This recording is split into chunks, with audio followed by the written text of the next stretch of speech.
This is the Bahamas Tonight, the Northern Edition. Good evening, everybody. I'm Ricardo Lightborn. It's great to have you with us on this Tuesday. Our top story now: in just a matter of days, the voters register will expire, and members of the public who have not registered is being advised to go in and do so right now.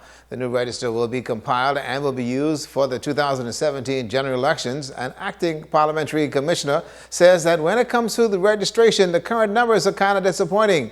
Cleopatra Murphy reports. Of a projected 35,000 eligible voters expected to register for the 2017 general elections, Acting Assistant Parliamentary Commissioner Reno Smith says only 5,807 have registered to date. Smith says as of Thursday, July 14th, the current voter's card will become null and void and implored residents to come and register early. Registrants will receive a new purple card that will only be issued after the Boundaries Commission meets. Inviting all and sundries to come in at their convenience to register forthwith. In 2012, we had some 28,718 persons who are eligible to vote, and so today's statistics is not even a third. Smith is particularly encouraging newly eligible voters to register and explains that the passport is the primary means of identification for registration and that affidavits are used only in special situations. If for some reason you do not have a passport, you can bring your birth certificate and your parents', preferably your mother's, documentation. Affidavits will not be used at all. By breakdown, some 1,325 people have registered in Marco City, 1,238 in Central Grand Bahama, 1,192 in Pine Ridge, 1,169 in East Grand Bahama, and 782 in West Grand Bahama and Bimini. Smith also encourages parliamentarians to hold registration drives at neutral locations in their constituencies. He says early registration has its advantages and will prevent voters from being disenfranchised through human error. We wish to advise persons in 8 Mile Rock or West Grand Bahama that every Wednesday and Thursday, the sub-office in the Administrators Complex is open for their convenience from 10 a.m. to 4 p.m. And here at the main office, we are open every day from 9:30 to 4, and then again from 5 until 8. Smith says the public cannot be angry at Parliamentary Registration Department employees if they wait until the last minute and things go wrong, again appealing for Bahamians to register while they are in a slow period. Cleopatra Murphy, ZNS Network News. And thank you, Cleo. Well, a renewed commitment coming from the government regarding the development of airport facilities throughout the country. The pledge coming as the Abaco multi-million-dollar facility is renamed in honor of an outstanding Abaconian. Let's go to Joan Davis-Rule. A new chapter being written in Abaco's history as a $30 million facility is named after the son of the soil. The pulsating sounds of goatskin drums, cowbells, and whistles filled the Abaco air as Abaconians had just cause to celebrate the renaming of the more than $30 million state-of-the-art Marsh Harbor International Airport.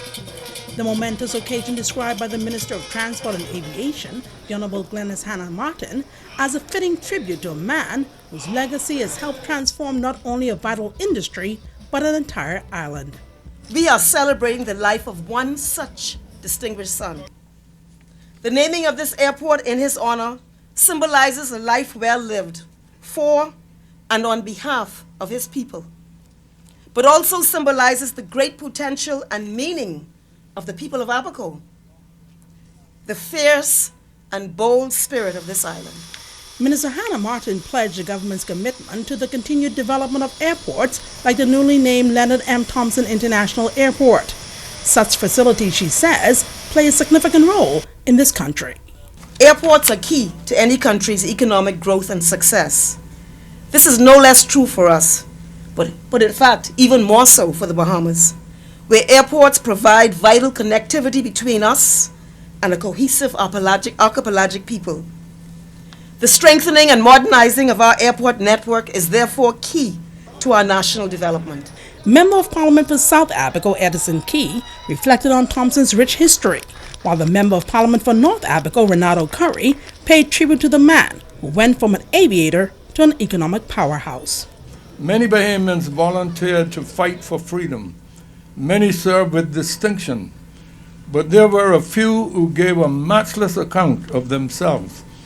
Captain Leonard M. Thompson was such a man. Captain Leonard Thompson had exceptional entrepreneurial skills, as his legacy and much of his accomplishments is still with us today, signifying his outstanding business ventures, of which he was instrumental in the development of enterprises like Treasure Key and the Abaco Beach Resort that today employ hundreds of Bahamians and has done so for the past 5 decades. Reporting for ZNS Network News, I'm Joan Davis-Roll. Well, the independence celebrations on the island of Abaco included a celebration of Bahamian culture. A special ceremony was held on the eve of independence, and our Joan Davis-Roll was there. It was a spectacular show of nationhood as the Abaco skyline was transformed by a kaleidoscope of colors at the strike of midnight on July 10th. The Royal Bahamas Police Force and the youth arm of the Defense Force adding pomp and circumstance to the occasion. The 43rd anniversary celebrations on that northern island igniting a cultural explosion as well as a renewed commitment to nationhood. Abaco residents providing a plethora of presentations, great and small, all in honor of the Bahamas' birthday as a free and independent nation.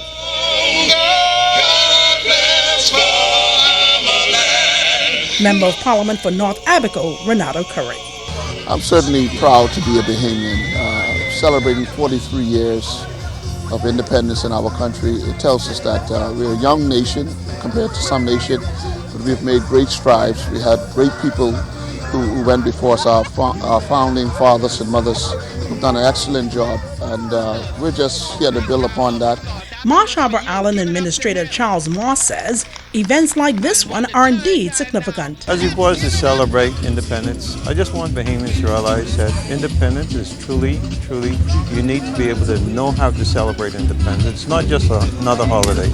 You need to listen to the themes, the various themes at the independence. The theme for this year is honoring our people's excellence. Embodied in these celebrations across the country was a call for Bahamians to unite for the continued building up, not only of Abaco, but the entire country. Independence celebration is actually it's a national event. And so personally, I'd like to see more persons know more about the Bahamas, celebrate what it is, know what it is to celebrate independence, to truly be independent.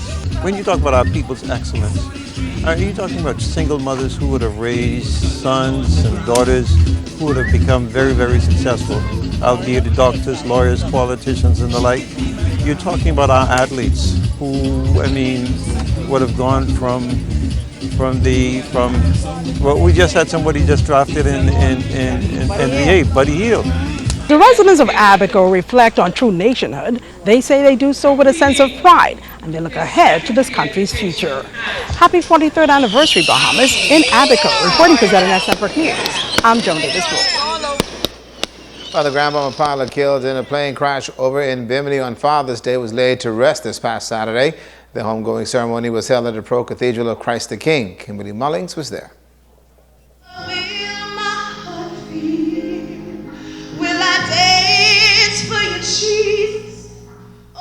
It was a solemn day for the loved ones of Terence Gibson as he was laid to rest. Minister for Grand Bahama, the Honorable Dr. Michael Darville, and the Minister of Tourism and the Member of Parliament for West Grand Bahama and Bimini, the Honorable Obi Wilchcombe, were among those paying last respects to the fallen pilot. Minister Wilchcombe delivered remarks recalling his first encounter with Gibson and his love for planes. I thought he was interested in being a broadcaster. I thought that is why he came every day, because if I took 2 steps, he took 3.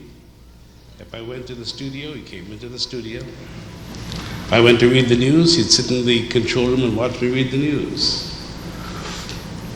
And it was after several months, I said, "What do you want to do?" He said, "I want to fly planes." Minister Wilchcombe noted that Gibson lived a life that many could learn from. What I loved most about Terence is that he never had a regret. He never sat down and he never said, "Well, I hate myself," or "I hate people around me." Whenever you saw Terence, you saw that big, broad smile. You saw that sense of happiness, almost a sense of, it is well with my soul. Almost letting you know that notwithstanding what you think, I'm good. I made a decision. I paid the price. And now I'm prepared to move on. The 47-year-old Freeport pilot, along with mechanic Anthony Scrubby Smith, died on Sunday, June 19th, Father's Day 2016, when the aircraft they were flying crashed in bushes near the runway in Bimini. Archdeacon Harry Bain delivered the eulogy, noting that no one should judge a life by the way it ends.